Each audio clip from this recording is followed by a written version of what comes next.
छोट्या पडद्यावरील लक्ष्मीच्या पावलांनी ही मालिका सध्या प्रेक्षकांमध्ये विशेष लोकप्रिय आहे। त्यामुळे ही मालिका नेहमीच टीआरपी रेसमध्ये टॉप 3 मध्ये असते। तसेच या मालिकेतील प्रत्येक पात्राला भरभरून प्रेम मिळत आहे। मात्र अशातच या मालिकेतील एका महत्त्वपूर्ण अभिनेत्याने ही मालिका कायमची सोडली आहे।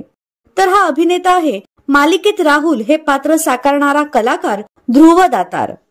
त्याने आता या मालिकेतून प्रेक्षकांचा कायमचा निरोप घेतला आहे। मात्र त्यांनी ही मालिका का सोडली याबाबत अद्याप कोणतीही माहिती समोर आली नाहीये। तर आता मालिकेत त्याची ही भूमिका अभिनेता अद्वैत कडणे हा साकारणार आहे। याआधी त्याने आई कुठे काय करते, नवरी में हिटलरला अशा अनेक मालिकांमध्ये काम केलंय।